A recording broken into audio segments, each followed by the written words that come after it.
A single gunshot cracks through the soaring music.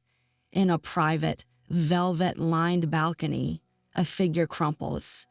This was not a scene from the opera, but a real and shocking crime of the Gilded Age. Welcome to the hidden history of assassination attempts, launched from the perfect vantage point, the opera box.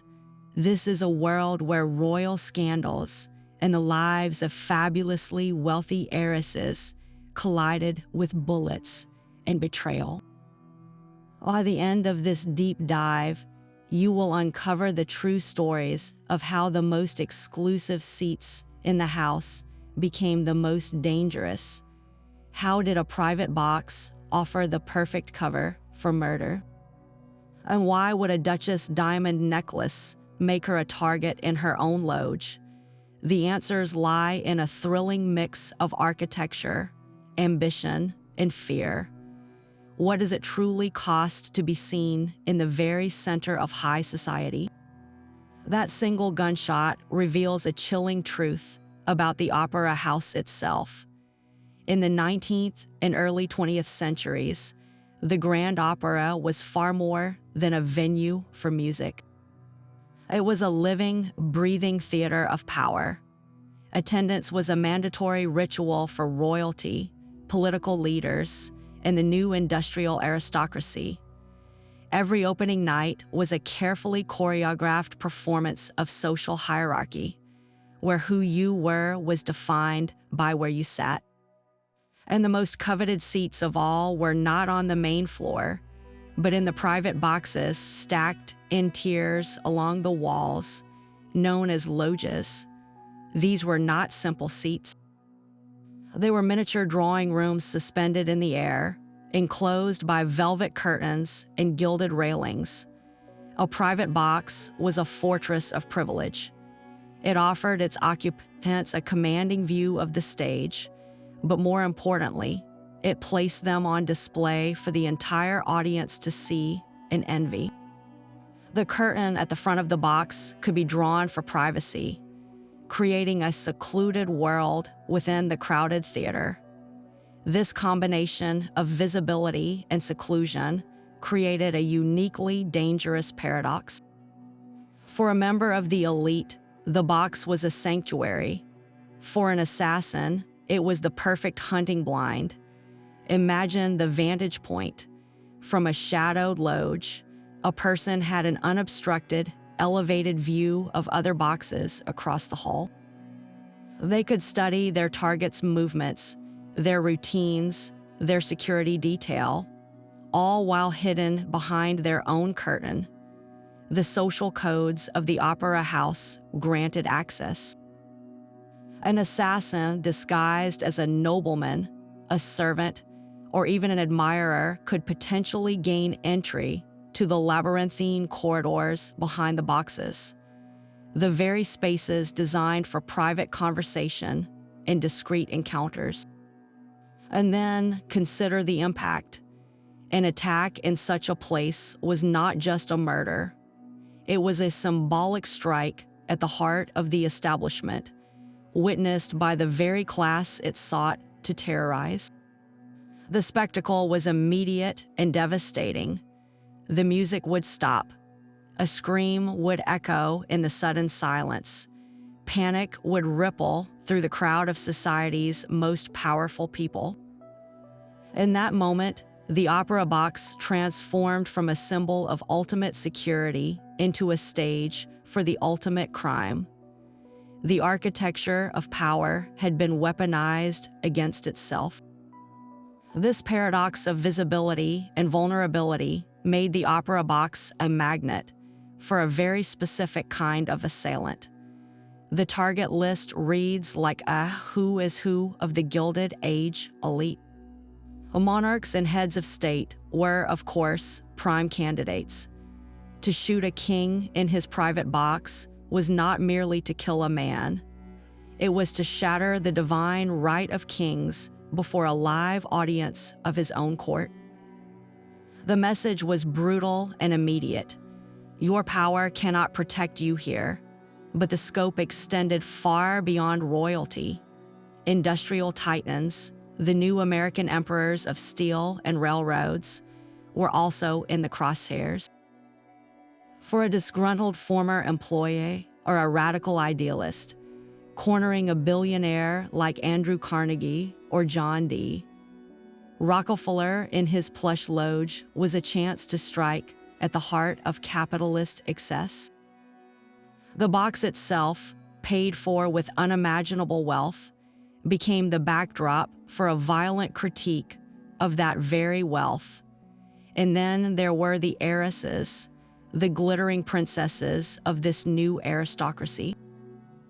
An attack on a famous socialite in her box was an assault on the entire carefully constructed world of high society. It was a statement that their gilded cages, for all their velvet and diamonds, were not impregnable. The choice of venue amplified the crime 1,000-fold. Think of it this way: an assassination on a street corner is a tragic event, but an assassination in an opera box is a shocking spectacle. It transforms a private crime into a public performance, ensuring the story would be told and retold not in police blotters, but in scandal sheets and society columns across the globe. The attacker was not just seeking to eliminate a person. They were aiming to destroy an icon, to tear down a carefully maintained facade of invincibility in the one place that facade was most proudly displayed. So who were these figures who stepped into the spotlight, unaware that the drama was about to become terrifyingly real? One of the earliest and most spectacular blueprints for this kind of attack happened in Paris in the summer of 1835.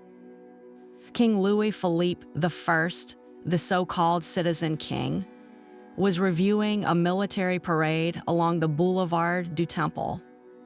The street was packed with spectators, the atmosphere a mix of patriotic celebration and public theater. In a rented room on the 4th floor of a building overlooking the procession, a man named Giuseppe Fies, he was putting the final touches on his own dreadful performance. He had constructed what newspapers would later call an infernal machine. It was not a single rifle, but a crude volley gun, 25 gun barrels bundled together and rigged to fire all at once with a single fuse. Fies' his rented room was his private box. The parade route below was his stage, and his target, the king, was the star performer in a spectacle of state power. This was the opera box assassination, perfected before it ever reached the opera house. The plan was chilling in its simplicity and scale.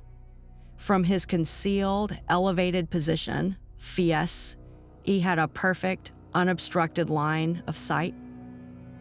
He could time his attack for the precise moment the king's carriage passed below, guaranteeing maximum carnage. When the fuse was lit, the blast was devastating. A hailstorm of bullets, nails, and scrap metal swept the crowded boulevard. While the king was only grazed, the attack killed 18 people, including a marshal of France, and wounded dozens more. The sheer, indiscriminate violence was a new kind of terror. Fies, his plot demonstrated every critical element that would later define attacks in the opera loges. He used the privacy of a rented space to prepare a complex weapon. He used the elevation of that space for a tactical advantage no one on the street could match. And he chose his moment during a grand public spectacle, ensuring his violent act would have the widest possible audience and the deepest symbolic impact. The infernal machine on the Boulevard du Temple was a grim proof of concept.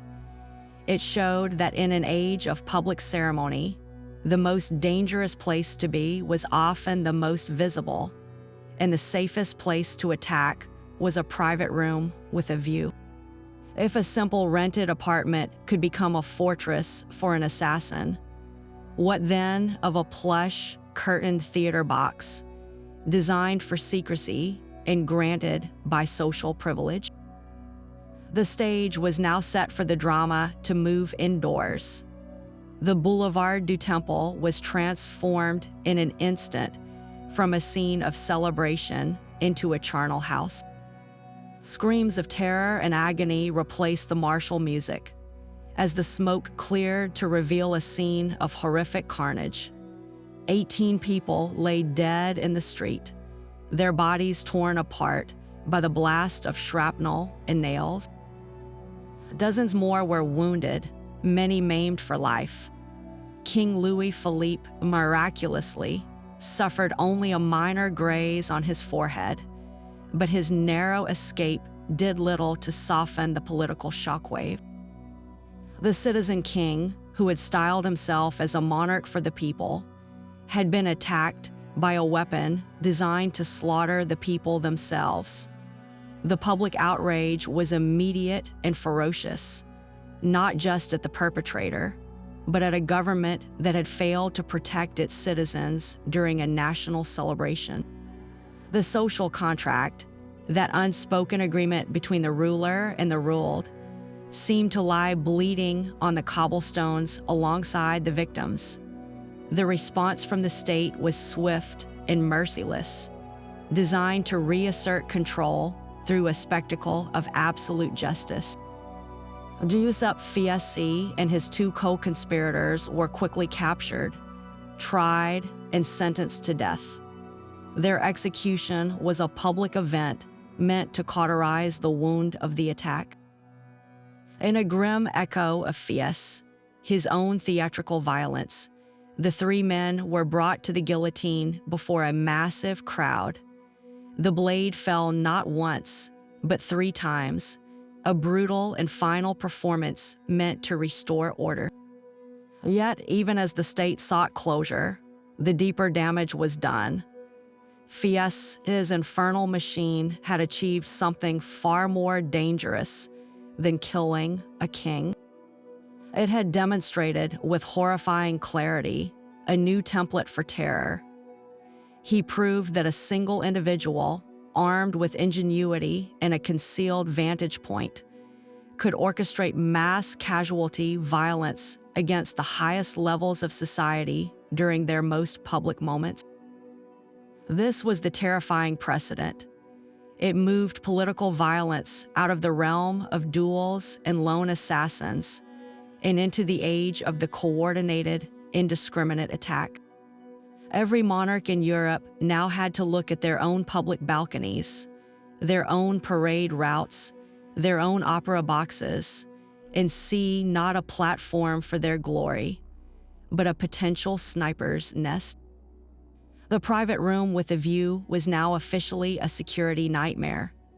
And if a rented apartment window could serve as a weapon, what unimaginable danger might lurk behind the velvet curtain of a private theater loge, where access was controlled not by guards, but by the exclusive rules of high society itself. The terrifying logic of the concealed vantage point did not remain confined to Europe. It crossed the Atlantic and found a new stage, not in an opera house, but in the bustling heart of a Washington, D.C. train station.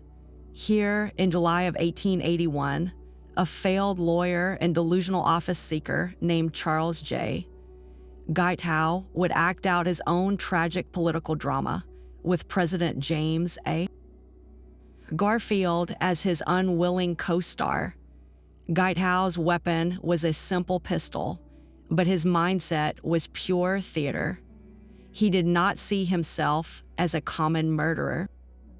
In his own distorted view, he was a pivotal actor removing a corrupt character from the national stage. He had written speeches for Garfield's campaign, believed he was owed a prestigious diplomatic post as his reward, and when it never came, he reinterpreted his rejection as a divine mission. God, he claimed, had instructed him to eliminate the president. The Baltimore and Potomac Railroad Station was his chosen set. It was a grand public space, filled with the comings and goings of ordinary citizens and political figures alike. On that humid morning, President Garfield was passing through on his way to a summer vacation. There was no private box, no curtained loge, but the principle was identical. Dwight Howe used the crowded, open architecture of the public concourse to his advantage. He could observe, he could approach, and he could strike at the moment of maximum visibility. As Garfield walked arm in arm with his Secretary of State, Dwight Howe stepped forward and fired 2 shots at point-blank range. One grazed the president's arm. The other lodged deep in his back. The public spectacle was immediate. Screams echoed under the vaulted ceiling. Panic surged through the crowd. Garfield collapsed. In that instant, the busy train station transformed from a symbol of national progress and connection into a scene of national trauma. Dwight Howe made no attempt to flee. He believed he would be hailed as a hero.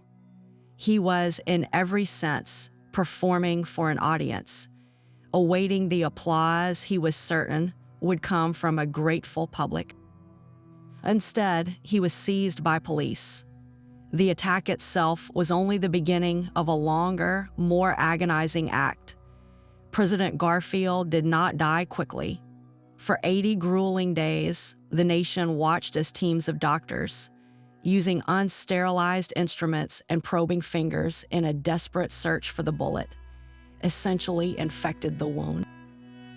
Alexander Graham Bell even attempted to locate the slug with an early metal detector he called an induction balance, but the attempt failed, misled by the metal springs in the president's bed. Garfield's prolonged suffering, played out in daily newspaper bulletins, turned his medical treatment into a second, drawn-out public spectacle. He finally succumbed to infection and internal hemorrhage in September. Dwight Howe's trial was the final act, a circus where the defendant recited poetry, argued with the judge, and insisted he was a patriot. His assassination was a crime of ambition and insanity, but its execution relied on that now familiar formula, the exploitation of a public venue to turn a political act into a devastating national performance. It proved that the New World was not immune to the old, theatrical style of violence. The private box had simply been replaced by the public square, but the desire to command the spotlight, to make a violent statement before a live audience, remained tragically the same. And if a train station could serve as a stage, what greater dramatic impact awaited an assassin in the most opulent theater of all, where the elite gathered not for travel, but for their most sacred ritual of seeing and being seen? The bloody lesson of the train station was not lost on America's new royalty. For families like the Vanderbilts and the Astors, their private opera boxes were not just symbols of wealth. They were carefully designed fortresses. In an age of staggering inequality, where the glittering excess of Fifth Avenue mansions stood in stark contrast to the tenement slums just blocks away, fear was a constant companion. The Gilded Age was also an age of profound social unrest. Newspapers carried stories of anarchist bombings in Europe, of violent strikes at Carnegie's steel mills and Pullman's railcar factories, and of radical speeches calling for the downfall of the capitalist class. For the ultra-wealthy, the opera was no longer simply a social event. It was a potential battlefield. This paranoia transformed the ritual of an evening at the opera into a complex security operation. The private box, with its lockable door and heavy curtain, became the innermost layer of defense, but the protection started long before the curtain rose. A Vanderbilt or an Astor would not simply stroll down the street. They traveled in heavy, reinforced carriages, some lined with early forms of bullet-resistant metal, drawn by the fastest horses money could buy. The route was planned. The driver was often an armed guard in livery, and a second, unmarked carriage might follow at a discreet distance, carrying additional security. Upon arrival, the spectacle continued inside the theater itself. While the audience admired the ladies' jewels and the gentlemen's tailcoats, a different kind of scrutiny was happening in the shadows. Discreet, well-dressed men, often former Pinkerton detectives, would be stationed throughout the aisles and lobbies. Their eyes scanned the crowd not for celebrities, but for unfamiliar faces, for nervous hands tucked in pockets, for anyone who seemed out of place in the rarefied air of the diamond horseshoe. They were the invisible wall between the elite and the masses. Inside the box itself, a trusted footman or valet might stand rigidly at the rear, his presence a silent warning. The very architecture of exclusion that defined high society was now doubling as a security protocol. The velvet rope, the exclusive guest list, the disdain for outsiders, all these social barriers served a new and urgent purpose. They kept potential threats at a distance. Yet, this fortress mentality created a haunting irony. The more secure they tried to make themselves, the more isolated they became, trapped within their own gilded cage. They could bar the door to the box, but they could not silence the rising chorus of discontent outside the opera house walls. Every diamond necklace that caught the light, every peal of careless laughter from a private loge, could be seen not as a celebration of culture, but as a provocation. The private box, therefore, stood as a perfect symbol of the Gilded Age itself, a breathtaking display of beauty and power that was fundamentally built on a foundation of deep, unspoken fear. And in that climate of anxiety, a single shocking event would prove that their worst nightmares were not only possible, but could unfold with the precision of a well-rehearsed scene. The diamond necklace was not just an accessory, it was a declaration of war. For the new American heiresses who crossed the Atlantic to marry European titles, their staggering wealth made them walking targets in a world they barely understood. These were not love matches in the traditional sense. They were high-stakes mergers between new money and ancient bloodlines, transactions that injected millions of dollars into crumbling castles and empty aristocratic coffers. A woman like Consuelo Vanderbilt, whose marriage to the Duke of Marlborough came with a dowry that would be worth hundreds of millions today, was not merely a duchess. She was a one-woman economic stimulus package, a symbol of American capitalist triumph parading through the old world's most hallowed halls, and that made her, and others like her, magnets for danger. To a political radical, she embodied the very system of exploitative wealth they sought to dismantle. To a desperate nobleman from a rival family, her fortune represented a prize that had been unfairly won. And to a spurned suitor or a jealous acquaintance from her past, her gilded new life could feel like a personal betrayal, a spark for a crime of passion. The opera box became the perfect setting for these volatile tensions to erupt. It was the one place where the heiress was guaranteed to be seen, a captive audience member in her own luxurious cage. An attacker could plan for weeks, knowing her schedule, her box number, her habits. The very predictability of her social calendar was her greatest vulnerability. Imagine a scenario where a former business rival of her father's, ruined by Vanderbilt railroad deals, sees her laughing in her loge, or a displaced tenant from a Scottish estate, now owned by her husband's family, glares from the cheap seats at her sapphire tiara. The private box, for all its velvet and security, placed her on an illuminated pedestal for anyone with a grievance, real or imagined. It transformed her from a person into an icon, and icons are made to be shattered. The potential motives were as layered as society itself. A political anarchist might see assassinating a dollar princess as a blow against two corrupt systems at once: American capitalism and European aristocracy. A blackmailer, armed with scandalous letters from her past, might attempt a terrifying rendezvous in the shadowy corridor behind the boxes during intermission. Or perhaps a gentleman she had refused back in New York, his pride fatally wounded by her ascent, would view her box as the final stage for a twisted drama of revenge. In the Gilded Age, immense fortune did not buy safety. It painted a target. And the opera house, with its intoxicating mix of art, opulence, and intense visibility, was where that target was easiest to aim at.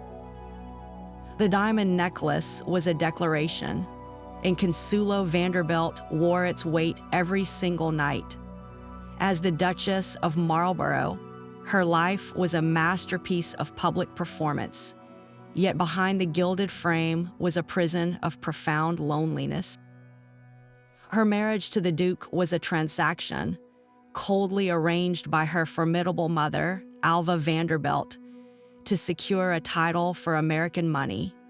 Consuelo, in love with another man, was forced into the union, her heartbreak hidden beneath layers of silk and a coronet. This very public unhappiness did not go unnoticed. In the gossip columns of two continents, her story was told and retold, not as a fairy tale, but as a cautionary one about the price of ambition. And that visibility, combined with the staggering scale of her Vanderbilt fortune, made her far more than a society celebrity. She became a potential target. The anxieties were not unfounded whispers. In an era roiling with anarchist sentiment and violent class resentment, a figure like Consuelo represented the ultimate prize. She was a living symbol of everything radical movements despised: the fusion of American industrial wealth with European aristocratic privilege. Intelligence reports from the time suggest that police in both London and New York were quietly aware of generalized threats against such prominent heiresses. While no specific, documented plot to assassinate Consuelo at the opera has been proven, the fear was a constant, chilling presence in the minds of her family and staff. It was the logical conclusion of the Gilded Age's tensions. To a political extremist, eliminating the Duchess would be a spectacular 2-for-1 strike, a blow against the old world order and the new money that propped it up. This pervasive dread transformed every public appearance into a security calculation. When Consuelo attended the Royal Opera at Covent Garden, the ritual was no longer about art. It was a carefully managed operation. Her carriage, likely reinforced, would arrive at a specific entrance to minimize her exposure. The walk from the curb to the theater door, a moment of vulnerability, was kept as brief as possible. Inside, while the audience saw only the graceful Duchess ascending to the Marlborough box, a small army of eyes was working. Private detectives hired by the Vanderbilt family mingled in the crowd. Theater staff, perhaps tipped generously, were extra vigilant near her loge. The Duke's own servants, loyal to the title if not necessarily to the woman who bore it, stood watch. Every stranger lingering in the corridor outside her box, every unusual movement in the gallery opposite, was a potential trigger for alarm. The true psychological toll, however, fell on Consuelo herself. She had to sit through entire performances, a smile fixed on her face, knowing she was the most watched person in the room for all the wrong reasons. The dazzling jewels she was obliged to wear, heirlooms of the Marlborough family augmented by Vanderbilt gifts, felt less like ornaments and more like bait. The curtain at the front of the box, which could offer privacy, also created a terrifying blind spot. What if someone was waiting behind it? The very architecture of her privilege became a source of paranoia. Every burst of applause could mask the sound of a footstep. Every dimming of the house lights for a scene change offered cover for an approach. Her immense fortune, the very thing that had bought her this exalted position, had also constructed the stage for her potential demise.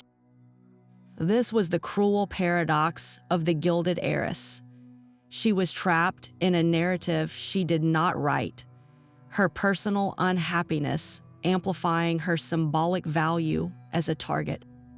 The opera box, which should have been her throne, felt more like a beautifully appointed trap.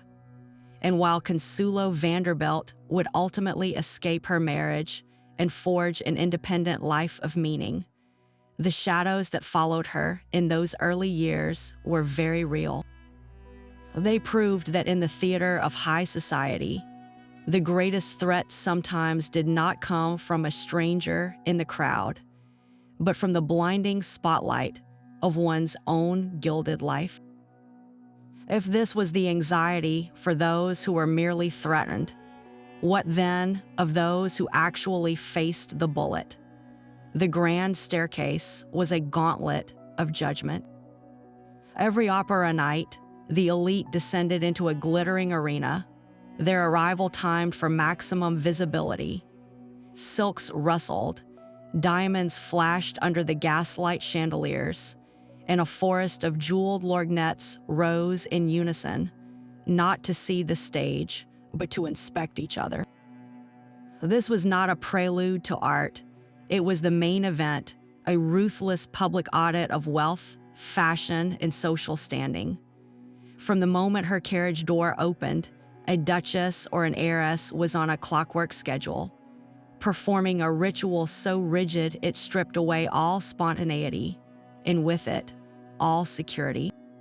She would proceed at a stately pace through the lobby, acknowledging nods, pausing at precisely the right moments to be seen. Her path to the family box was as predetermined as a royal procession. This performance made the powerful tragically predictable.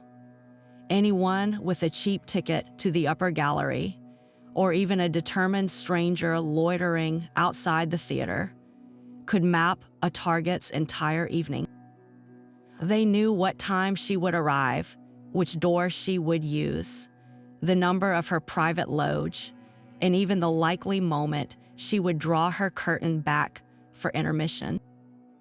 The gossip that swirled in those plush boxes during the interval was not just idle chatter. It was an intelligence network. Who was feuding, who was nearly bankrupt, whose marriage was a sham. All these secrets were whispered over champagne, potentially within earshot of a waiter or a footman who might sell that information. The victim, believing herself secure in her fortress of velvet, was actually starring in a public playbill of her own movements. Her vulnerability was written in the social script she was forced to follow. The very act of being seen, the ultimate goal of Gilded Age society, became her greatest weakness. The weapon hidden within a silk muff or a tailored coat pocket was as much a character in this drama as the assassin. In the close confines of an opera box corridor, or during the hushed darkness of a performance, large firearms were impractical. The weapon of choice for a discreet, up-close attack was often the derringer. These were not the powerful revolvers of the frontier, but small, single-shot or double-barreled pistols designed to be concealed in a gentleman's vest pocket or a lady's handbag. A derringer could be drawn and fired in one fluid motion at point-blank range, its sharp crack lost for a moment in the swell of the orchestra. It was a personal weapon, demanding that the attacker get dangerously close to their target, often under the guise of offering a compliment or a program. This intimacy made it a favorite for crimes of passion or personal vengeance, where the assailant wanted to see the life leave their victim's eyes. Alongside the pistol, a simple dagger or stiletto posed an even quieter threat. In the jostle of a crowded lobby at intermission, a quick, upward thrust to the ribs could be fatal, with the attacker melting back into the throng before the body even fell. These were tools of stealth, relying on social access and surprise rather than brute force. But as the 19th century progressed, the technology of terror evolved in a far more frightening direction. The single-shot pistol was eclipsed by the specter of the bomb. The same industrial revolution that built the grand opera houses also made explosives more powerful and accessible. Anarchist pamphlets circulating in Europe and America contained crude instructions for constructing devices using dynamite, a relatively new and stable explosive. The threat was no longer just to a single individual in a box, but to the entire theater. Imagine a small satchel left beneath the plush seats of a lower-tier box or in a cloakroom, timed to detonate at the peak of the performance when the house was fullest. The potential carnage was apocalyptic. This shift changed the security calculation completely. Guards could frisk for a derringer, but how do you search every purse, every parcel, every folded coat in a theater holding 2,000 people? The private box, once a sanctuary, could now become ground zero. A bomber didn't need an invitation or a ticket to the Diamond Horseshoe. They just needed to get a package inside the building. This technological leap transformed the opera house from a stage for targeted assassination into a potential tomb for the entire elite class. The fear was no longer of a lone gunman, but of anonymous, indiscriminate annihilation. The velvet rope was useless against an idea packed with nails and dynamite. The bomb changed everything, but it was the mind behind the weapon that truly unlocked the horror. To understand the psychology of an opera box assassin is to step into a theater of the distorted soul, where violence is not just a means to an end, but a perverse form of self-expression. This was never a random act. Choosing the opera house as a venue was a deliberate, symbolic choice, a statement written in gunpowder and blood. At its core, we often find a toxic cocktail of grandiosity, revenge, and a desperate craving for notoriety. The attacker sees themselves not as a common criminal, but as the author of a final, shocking act in society's grand play. They are drawn to the spotlight, even if that spotlight will ultimately condemn them. For some, the motive is a twisted sense of justice. They view the elite in their velvet loges not as people, but as caricatures of corruption and excess. To strike there, in that sanctuary of privilege, is to deliver a message that cannot be ignored. It is revenge against an entire system, a violent critique performed before the very audience it seeks to indict. The box becomes the perfect symbol, and destroying its occupant becomes a revolutionary act in the attacker's mind. This is the mindset of the calculated planner. They are cold, patient, and meticulous. They might attend performances for weeks, studying routines, noting guard rotations, and mapping escape routes through the service corridors. Their violence is premeditated theater, every detail chosen for maximum impact.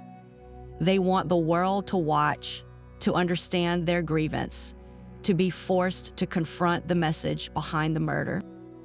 Their grandiosity lies in the belief that a single bullet can rewrite history or ignite a revolution. Then there is the other type, the impulsive attacker driven by passion. This is not the anarchist with a political manifesto, but the spurned lover, the ruined business rival, or the gentleman whose honor has been fatally wounded. Their violence is an explosion of personal emotion, a crime of passion played out on the most dramatic stage available. They may have followed their target for months, festering in jealousy or hatred, and the opera presents the perfect convergence of opportunity and symbolism. Seeing the object of their obsession laughing, surrounded by admirers in a setting of such opulence, becomes the final, unbearable provocation. For them, the box is not a political symbol, but a personal torture chamber. Their act is about reclaiming power, delivering a brutal and final answer to a private humiliation. In that moment, they are the star of their own tragic drama. Both types, however, share that hunger for notoriety. The calculated planner wants their name attached to a cause. The passionate attacker wants their pain acknowledged by the world. The opera house guarantees that the story will be front-page news across continents. In an age before mass media, an assassination at Covent Garden or the Metropolitan Opera was a global event. The attacker, whether they survive or not, achieves a kind of dark immortality. They force their way into the history books, forever linked with the glittering world they sought to destroy. This psychological profile reveals the deepest irony of the Gilded Age fortress. The very measures taken to create security, the exclusivity, the visibility, the ritual, all served to heighten the symbolic value of the target. In trying to make themselves untouchable, the elite made themselves irresistible to a certain kind of damaged mind. The private box did not just display wealth, it advertised a challenge. And for a handful of individuals, lost in grandiosity, burning with revenge, or starving for significance, that challenge was an invitation they could not refuse. Fear demanded a fortress, but the fortress could not look like one. The evolution of security within the opera house was a delicate, century-long dance between protection and presentation. It began with simple, physical modifications to the very symbol of privilege, the private box itself. The heavy velvet curtain that once offered only privacy was now the first line of defense, but it was a flimsy one. Theaters began installing sturdy, lockable doors on the loges, transforming them from open salons into sealed rooms. A duchess could now literally bar the door from the inside, creating a temporary stronghold against the chaos of the corridors. Yet, this solution created a new problem. A locked door was a social faux pas, a signal of paranoia that clashed with the carefree opulence the elite were desperate to project. The trick was to make security invisible, or at least, to make it look like something else. This led to the second, more sophisticated layer, the human shield disguised as staff. Loyal family servants, always present in the boxes to fetch programs or refreshments, were given a new, unspoken duty. The footman standing rigidly at the back of the box was no longer just a symbol of status. He was a sentinel. His eyes scanned the audience, his presence a deterrent. He knew the family, he knew their enemies, and his loyalty was beyond question. Simultaneously, theaters and wealthy patrons began employing plainclothes detectives. These men did not wear uniforms. They blended into the crowd, dressed as elegant gentlemen or efficient theater managers. Their job was to patrol the lobbies and galleries, not with visible authority, but with a watchful, analytical gaze.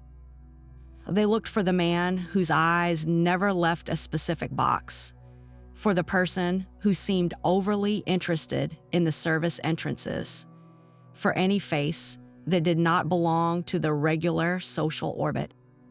This network of watchful eyes, both private and professional, created an invisible web of surveillance throughout the building. The most profound shift, however, came with technology, though it arrived slowly. The metal detector, a device we now associate with airports, had its early, clunky origins in this battle for security.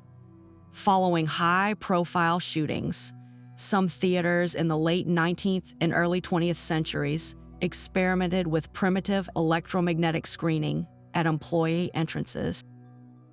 These were far from foolproof, often unreliable and easily avoided by anyone using the public doors. Their real purpose was psychological, a theater of security meant to reassure the paying patrons that something was being done. The actual implementation of effective screening would not become standard until decades later.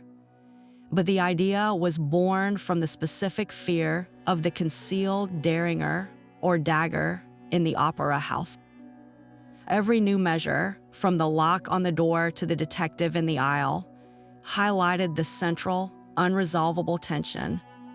The elite needed to be seen to feel secure, yet every visible security precaution admitted they were afraid. A fortress, by definition, announces it is under siege. So the goal became to hide the fortifications behind a facade of normalcy. The lock was polished brass, matching the dagger. The detective wore a fine suit.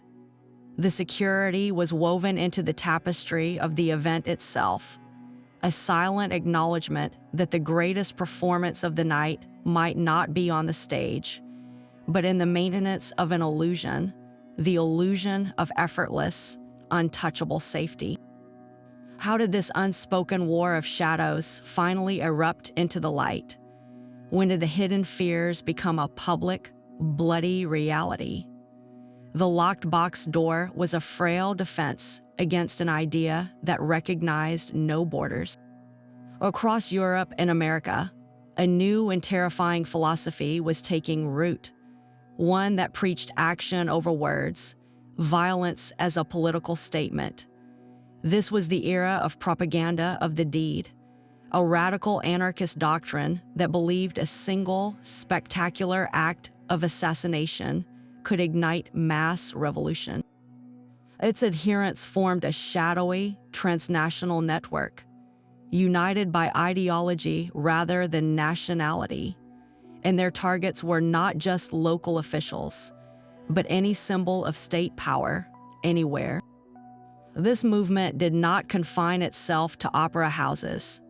It followed the elite to their summer retreats, their beach resorts, their private spas, turning every sanctuary into a potential killing ground. And in the summer of 1897, this doctrine found its way to the quiet Spanish spa town of Santa Agda, where it would claim one of Europe's most powerful leaders. The victim was Antonio Canovas del Castillo, the formidable Prime Minister of Spain. A master of political restoration, Canovas was the architect of the system that had returned the monarchy to power. To the anarchist movement, he was the perfect symbol of oppressive state authority. His assassin was not a Spaniard seeking local change, but an Italian anarchist named Michele Angiolillo, who had traveled across borders with a singular, deadly purpose. Angiolillo did not choose a theater or a parliament for his attack. He chose a place of leisure, the Santa Agda Spa, where Canovas was taking the waters with his wife. The setting was deliberate. By striking the prime minister in a peaceful resort, far from the capital's guards and ceremonies, Angiolillo aimed to prove that no place was safe, that power offered no true refuge. The method was brutally intimate. Posing as a journalist, Angiolillo gained a moment of access. He approached Canovas and fired 3 shots at point-blank range. The prime minister died almost instantly, his wife collapsing in shock beside him. Angiolillo made no attempt to flee.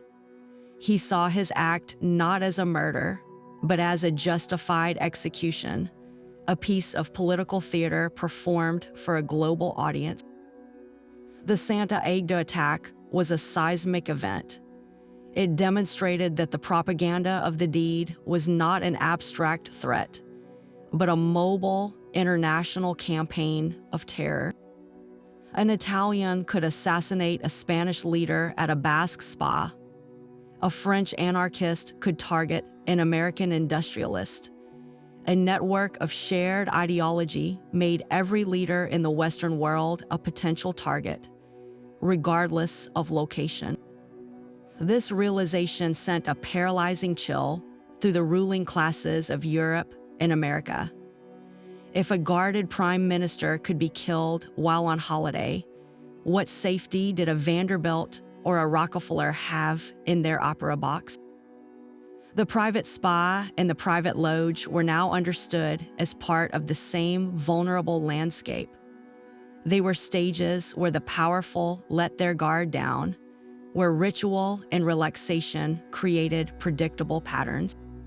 The anarchists had simply identified the weakest point in the armor, the moment of presumed safety. The fear generated by Canovas's murder rippled outward, amplifying the existing anxieties in every grand theater. Police presence doubled at opera houses from Milan to New York. Intelligence agencies began sharing names and photographs of known anarchists across continents, creating some of the first international watch lists. For the wealthy patrons settling into their velvet seats, the music now played against a backdrop of silent, scanning vigilance. Every unfamiliar face in the gallery, every foreign accent in the lobby, was viewed with new suspicion. The murder in a Spanish spa did not happen in an opera house, but it forever changed the atmosphere inside every one of them. It globalized the threat, proving that the drama of assassination could unfold anywhere the elite gathered to see and be seen. This ideological war declared the opera house a legitimate battlefield. For radical anarchist thinkers, the private box was not merely a place of entertainment. It was a glaring symbol of everything their movement sought to destroy. The philosophy that fueled this view was known as propaganda of the deed. This was not about handing out pamphlets or giving speeches.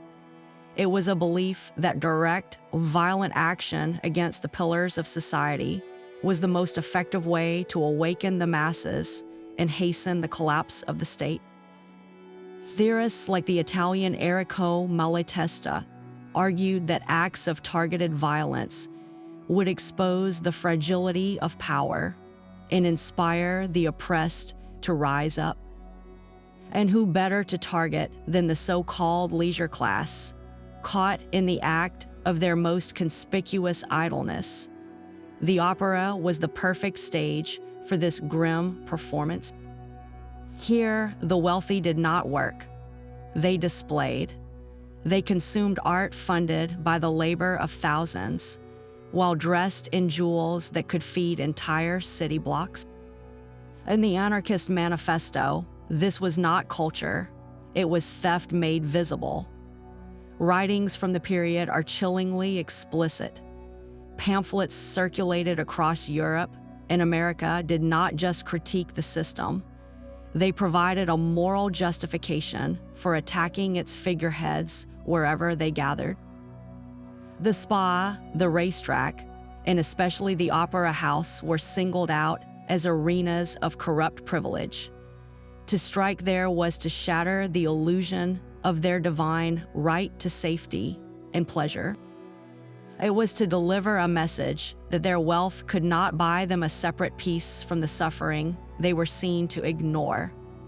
One anonymous tract found in a London print shop in the 1880s put it bluntly: when the parasite dances upon the back of the worker has a right to stop the music. The opera box, therefore, became more than a physical location. It transformed into an ideological bullseye. Attacking a duke in his palace was a political act, but attacking him in his opera box was a symbolic execution, a public refusal to let the show go on. The assassin, in this twisted worldview, became an actor in a revolutionary drama, pulling back the velvet curtain to reveal the blood and fear behind the gilded facade. This philosophical framework gave a terrifying logic to what might otherwise seem like random violence. It was not madness, but a cold, calculated form of political theater where the audience was the whole world, and the climax was a single, shocking gunshot. The philosophy of the deed forced royalty to rewrite their own scripts. Faced with an invisible, ideological enemy, kings and queens could no longer rely on tradition alone.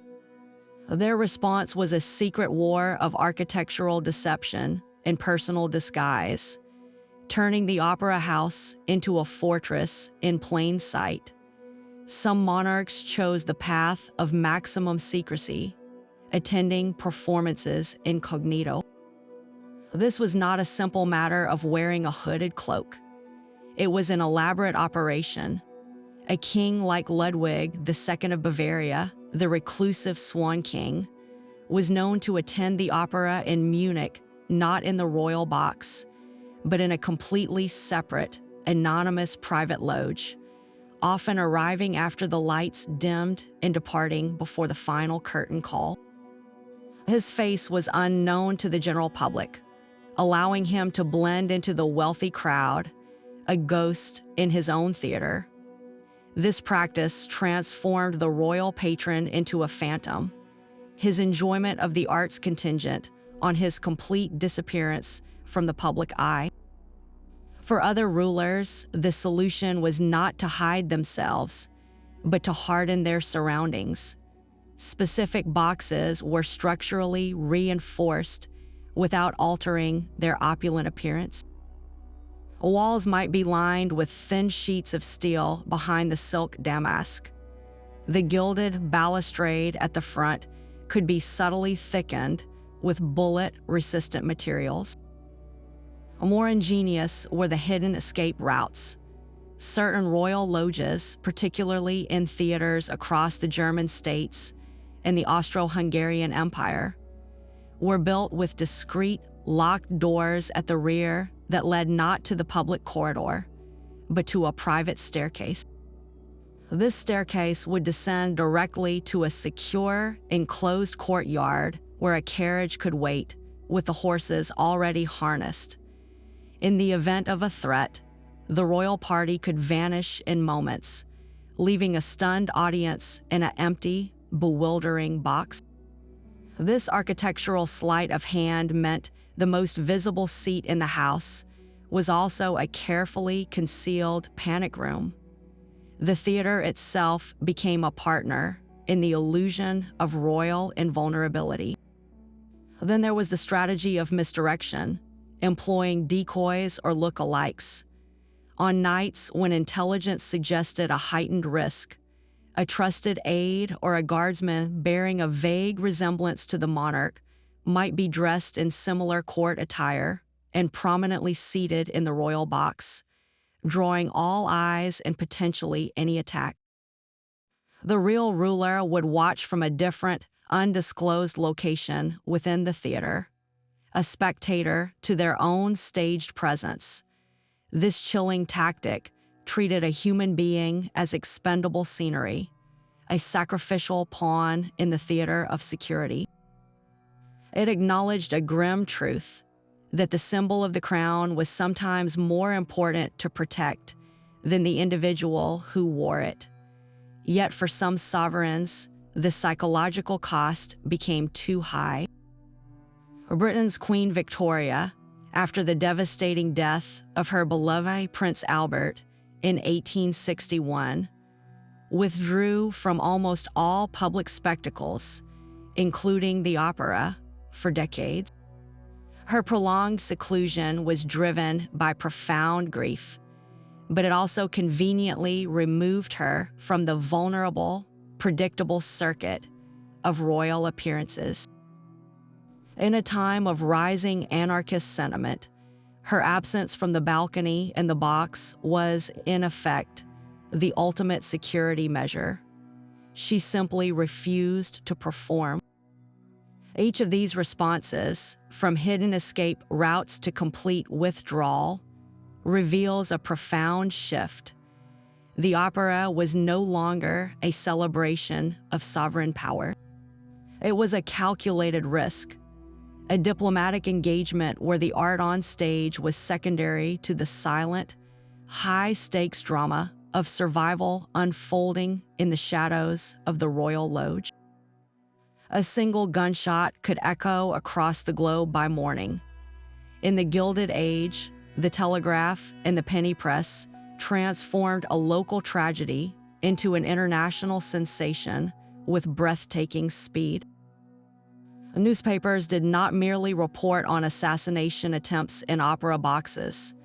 They became active producers of the drama, shaping public perception and, in many ways, amplifying the very terror they chronicled.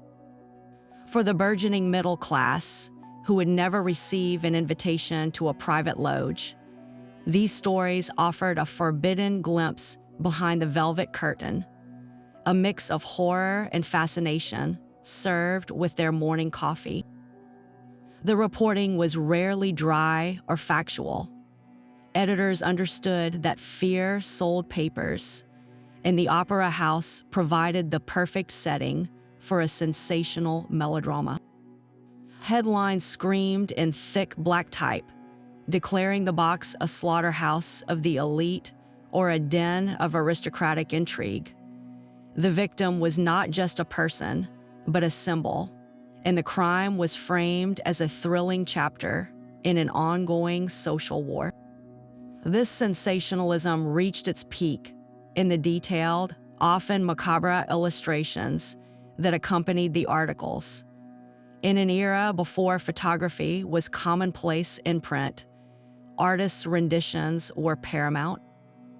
Newspapers would publish intricate diagrams of the crime scene, a bird's eye view of the theater with the fatal box marked with a stark X. Arrows might trace the supposed path of the bullet across the auditorium. These diagrams turned a complex social space into a simple crime scene puzzle for the public to dissect. Even more potent were the speculative articles that inevitably followed. Journalists with little actual information would fill column inches with theories about security lapses. Had a guard been bribed? Was a servant an accomplice? Did the family ignore a written warning? This speculation served a dual purpose. It fed the public's hunger for a coherent narrative, and it implicitly criticized the powerful for their supposed negligence.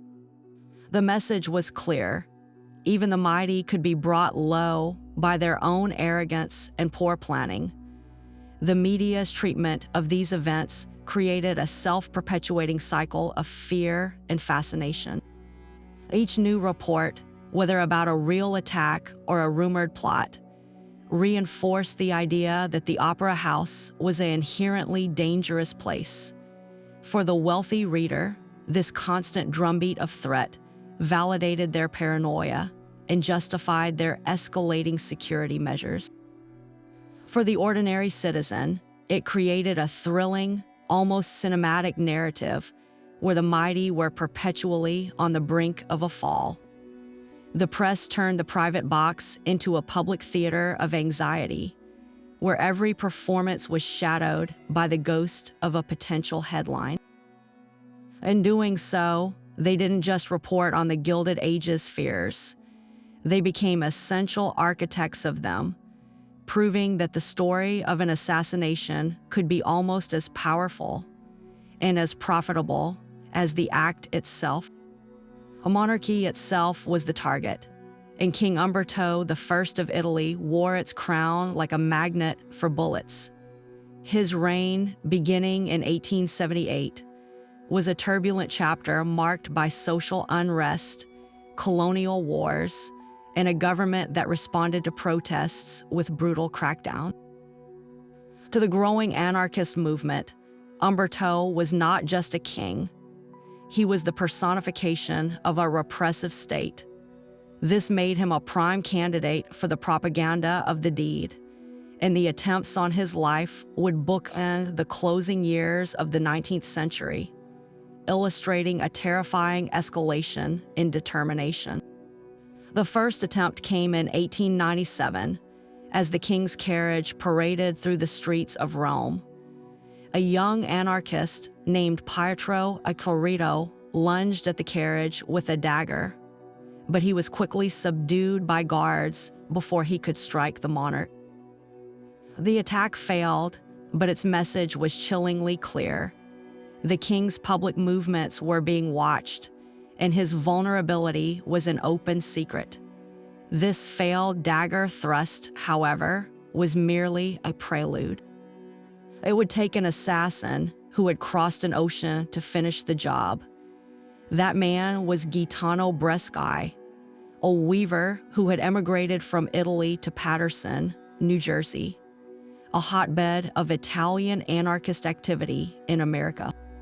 Bresci was deeply affected by news of the bloody suppression of a workers' protest in Milan in 1898, where soldiers had fired on a hungry crowd. King Umberto, who later decorated the general responsible, was seen by Bresci and his comrades as directly culpable for the massacre. From a cramped apartment in New Jersey, Bresci began a grim and deliberate mission. He joined a local anarchist club and quietly started saving money from his factory wages, dollar by dollar, not for a new life, but to finance a journey back to Italy with a single purpose: regicide. His transatlantic voyage was an act of cold, premeditated vengeance, proving that the threats to Europe's crowned heads were no longer local, but global.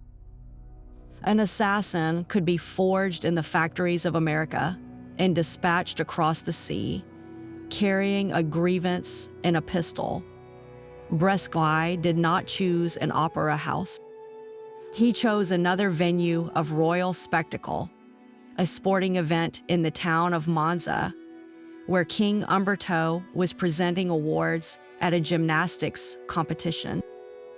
The pattern, however, was identical: a public appearance, a predictable ceremony, a monarch exposed in a moment of ceremonial pride. On the evening of July 29, 1900, as King Umberto concluded the awards and moved through the crowd towards his carriage, Bresci stepped forward. He fired not one, but 4 shots from a revolver at point-blank range.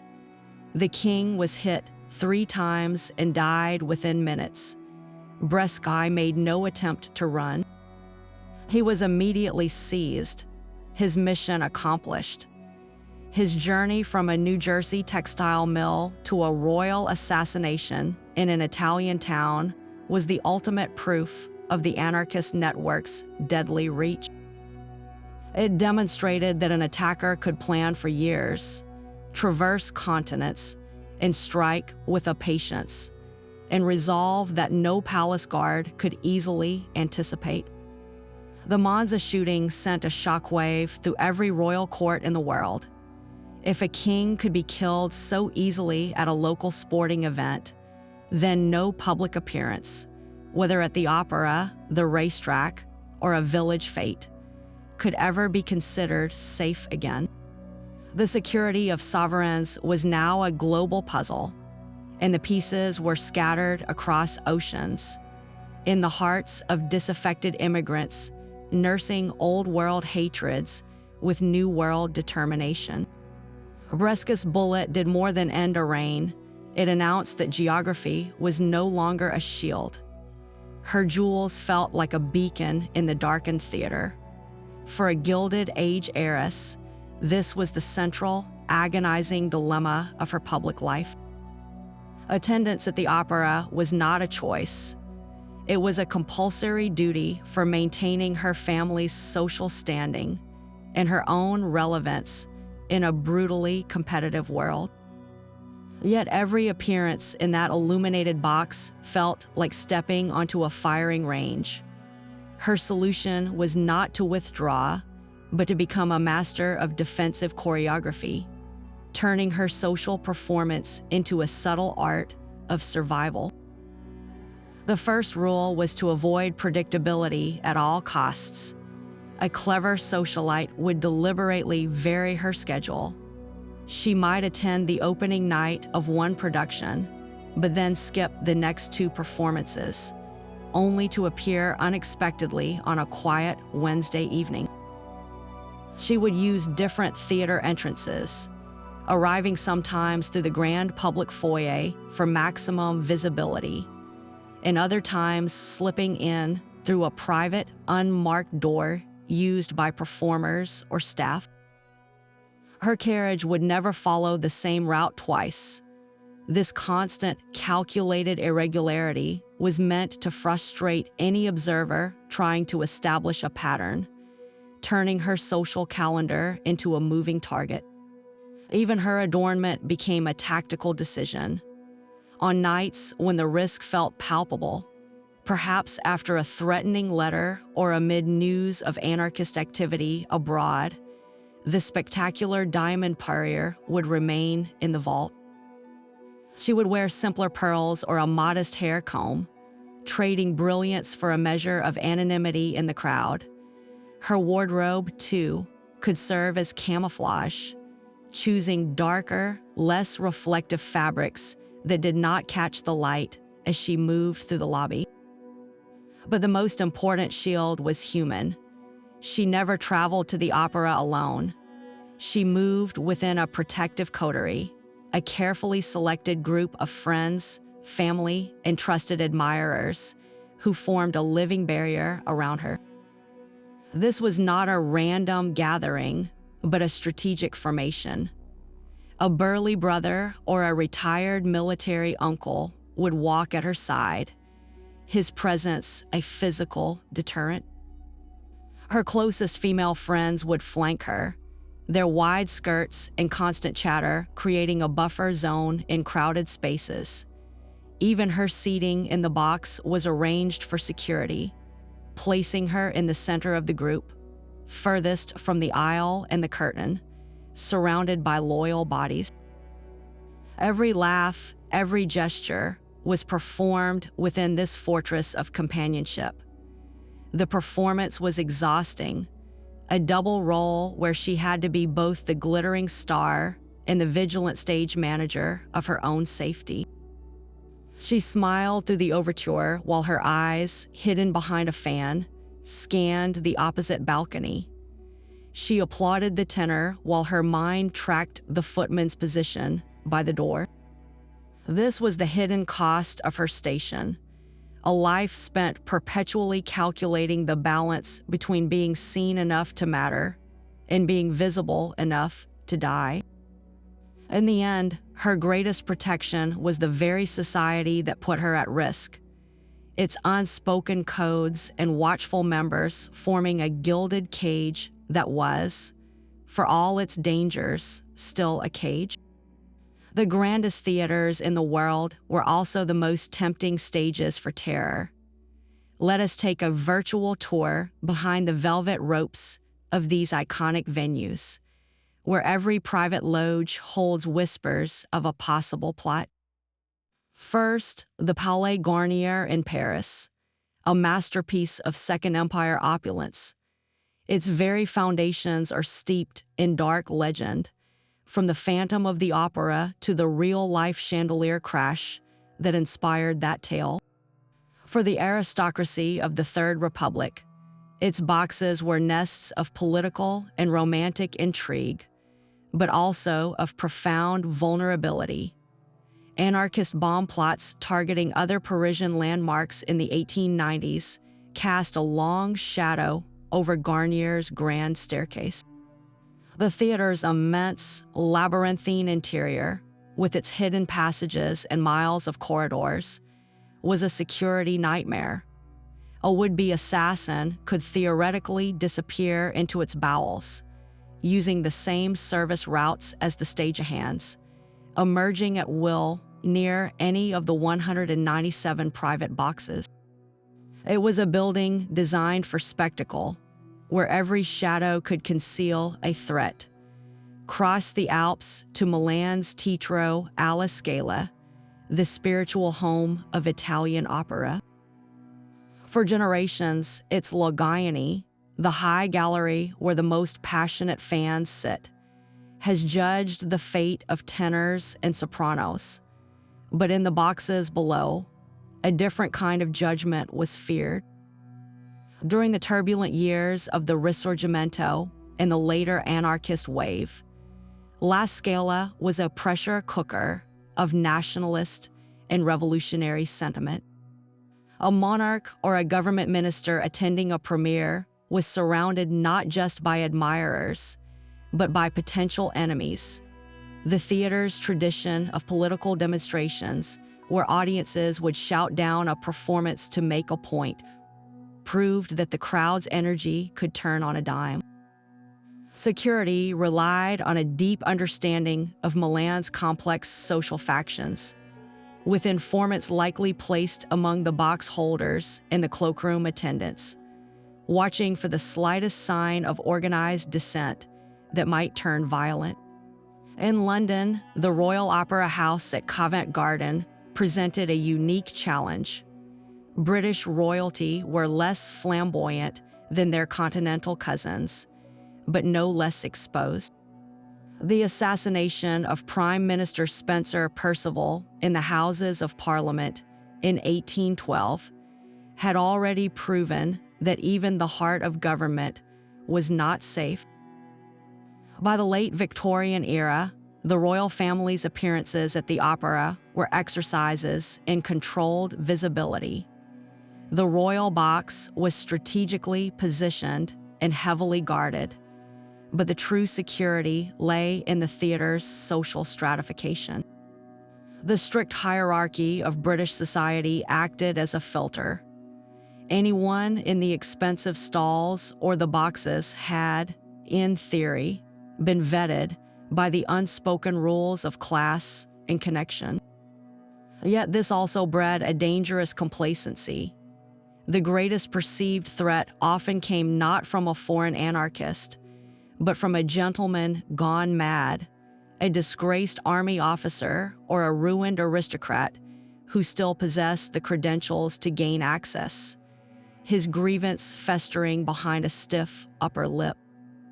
Finally, we arrive at the Metropolitan Opera House in New York, the cathedral of American ambition.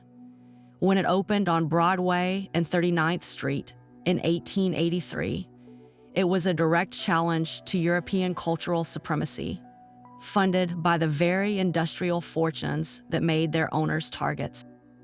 The Met's Diamond Horseshoe, with its tiers of private boxes owned by families like the Vanderbilts, Morgans, and Astors, was a glittering display of New World royalty. And everyone knew it. While America had no monarchs, it had kings of steel and railroads, and their boxes were fortresses within a fortress. Private detectives employed by different families would eye each other warily in the corridors, creating a patchwork of private security. The Met's location in the bustling heart of Manhattan added another layer of risk. Unlike a European theater in a grand square, the New York streets outside were a chaotic mix of wealth and poverty, offering perfect anonymity for a would-be attacker to approach, or for a bomb to be placed in a waiting carriage. The tension was palpable, a silent counter-melody to every performance, reminding the elite that in this new world, they had built their own stage and their own trap. The real-life anxieties of the Gilded Age did not stay confined to history books. They seeped into the stories we tell, transforming the opera house from a mere setting into a character itself, one dripping with suspense and symbolic danger. This cultural legacy is perhaps most famously captured in Gaston Leroux's novel, The Phantom of the Opera. While the Phantom's weapon is not a gun but psychological terror, the geography of his reign is crucial. His lair is literally beneath the stage, and his claimed territory is Box 5. That private, velvet-lined space becomes a focal point of mystery and dread. When the Phantom commands that the box be left empty for him, it is an act of symbolic assassination, a violent takeover of the most privileged vantage point in the house. His disruptions of performances, his whispered threats, and the infamous falling chandelier all weaponize the theater itself against the elite audience.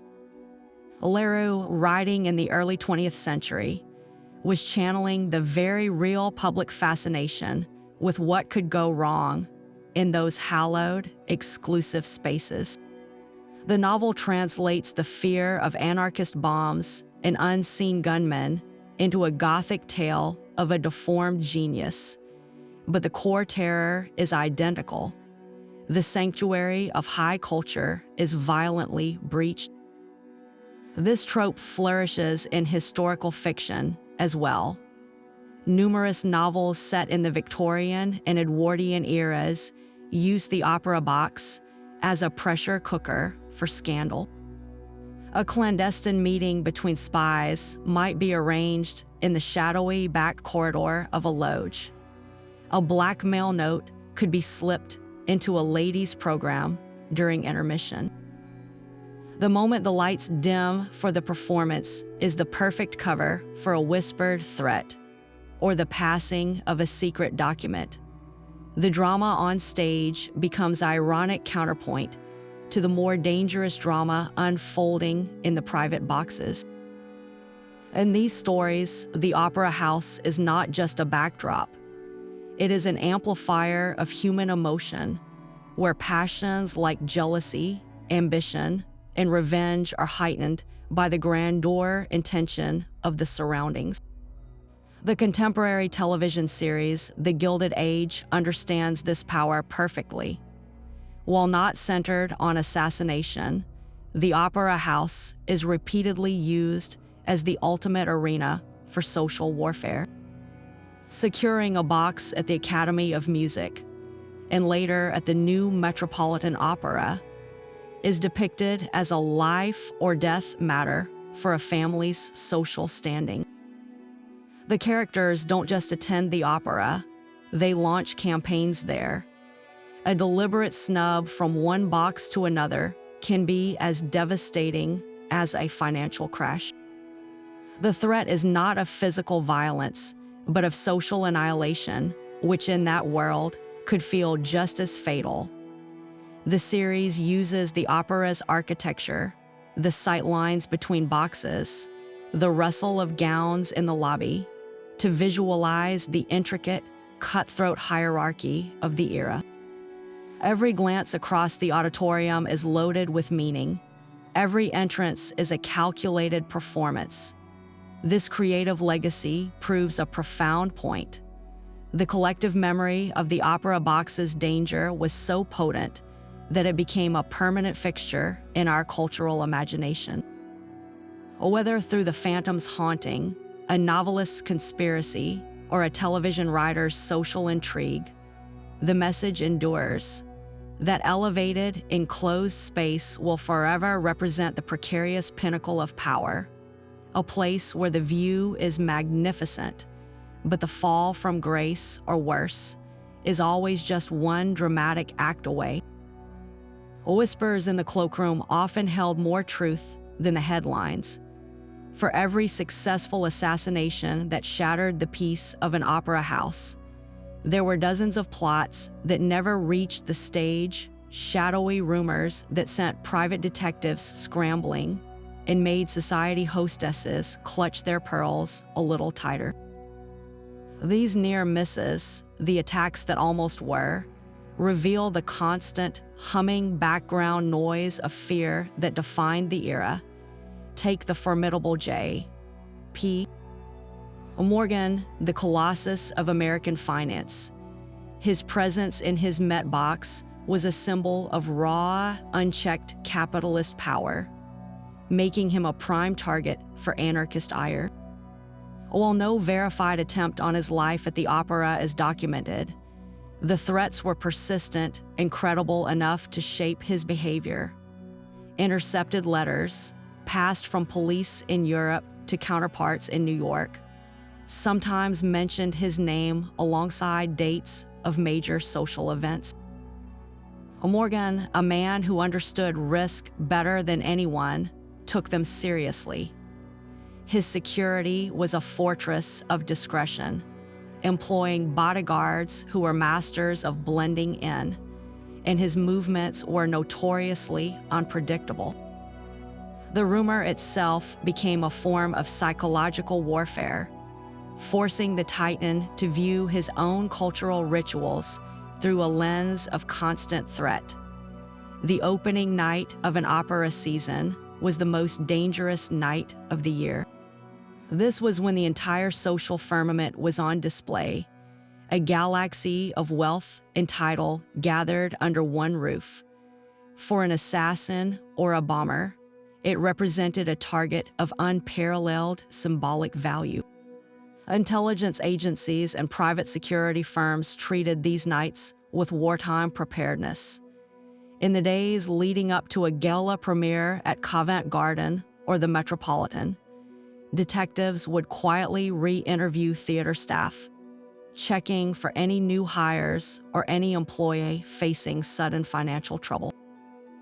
The guest lists for the private boxes were scrutinized, with unwanted attention paid to any name that seemed out of place or any guest who had purchased a single ticket in an otherwise exclusive section. There are accounts buried in old police blotters and private security ledgers of anonymous tips phoned in to theater managers, warning of a device planted in the building. Whether these were genuine warnings from a conscience-stricken accomplice or the cruel pranks of a malicious mind, each one had to be treated as real. On the night itself, plainclothes officers would circulate not as patrons, but as human censors, watching for the man who seemed overly interested in the structural pillars, or the woman who held her beaded bag with a strange, rigid tension.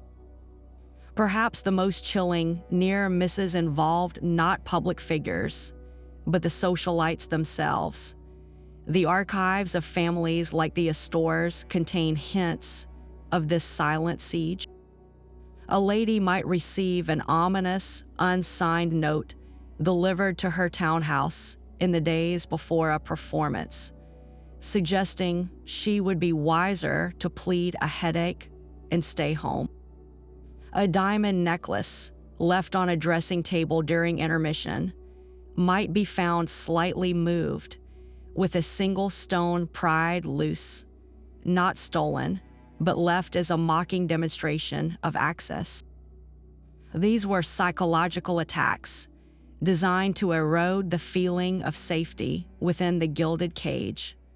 They served as a reminder that the walls of privilege were porous. For every heiress who laughed these incidents off as the work of a jealous rival, there was another who sat rigid in her box for the rest of the season, her smile a brittle mask, her eyes forever scanning the dark expanse of the audience for a glint of recognition or hostility. These unsuccessful plots and whispered threats were the true barometer of the age. They proved that the fear of violence was often more paralyzing than violence itself, a ghost performance that played nightly in the minds of the elite, long before the conductor ever raised his baton.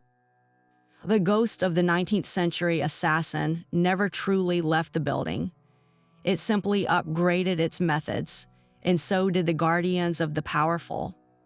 The same chilling logic that made an opera box a target, the public spectacle, the predictable ritual, the concentration of high-value figures, now applies to film premieres, political summits, and glittering award ceremonies.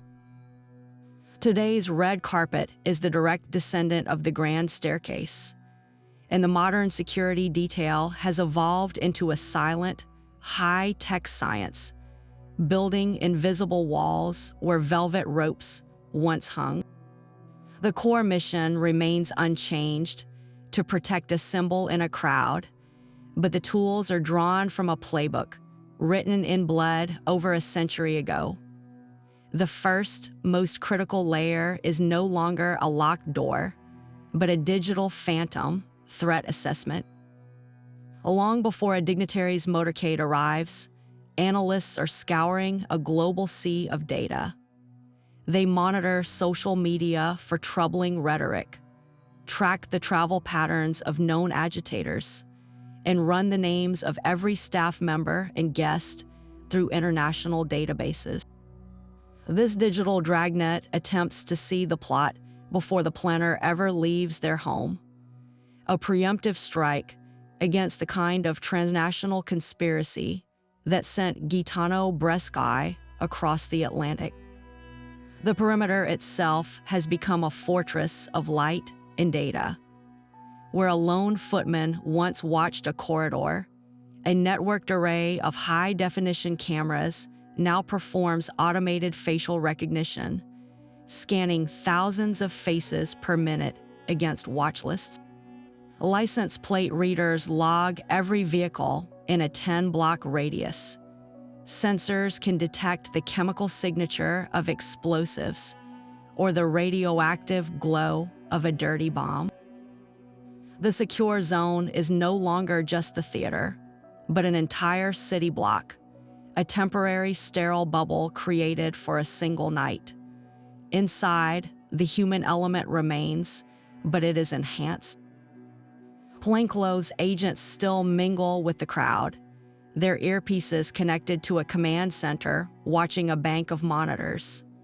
Their eyes are trained to spot the subtle anomalies, the person whose body language doesn't match the celebratory mood, the individual who seems overly focused on the structural supports of the stage rather than the celebrities upon it.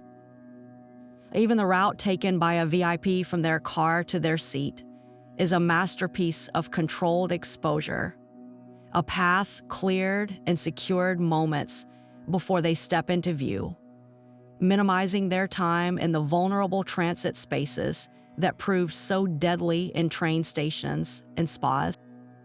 Yet, for all the technology, the most profound legacy of the Gilded Age is psychological. Every modern protocol is built on the foundational lesson learned from those velvet-lined traps. Predictability is fatal. Motorcade routes are varied at the last second. Appearance times are kept secret or deliberately misstated. Decoy vehicles are employed. The goal is to create what security experts call operational unpredictability, to break the pattern that any attacker would need to execute a plan. In a very real sense, today's security chiefs are still fighting the ghost of Michel Anguilillo, who studied his target's spa routine, and the ghost of Charles Guiteau, who knew the president's train schedule.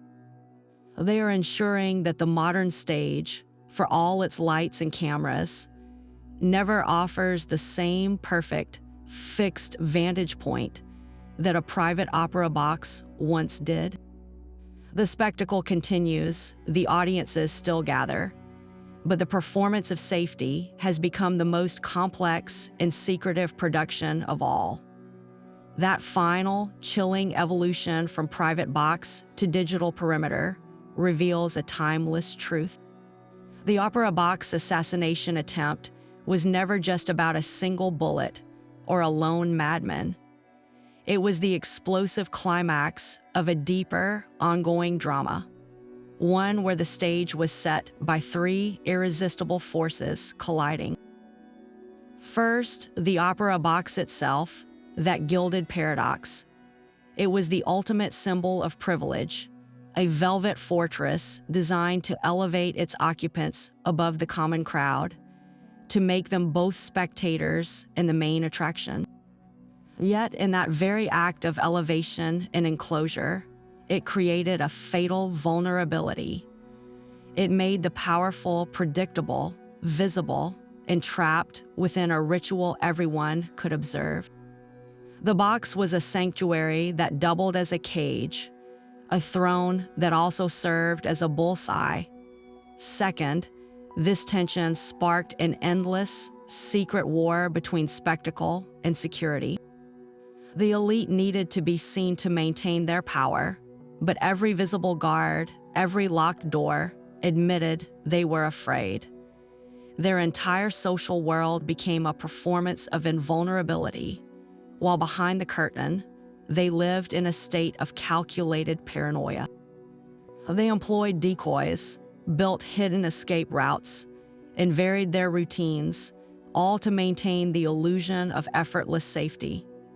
This silent struggle reshaped architecture, inspired early surveillance, and turned every night at the opera into a high-stakes security operation, a hidden drama playing out alongside the one on stage. Finally, these violent acts were never random.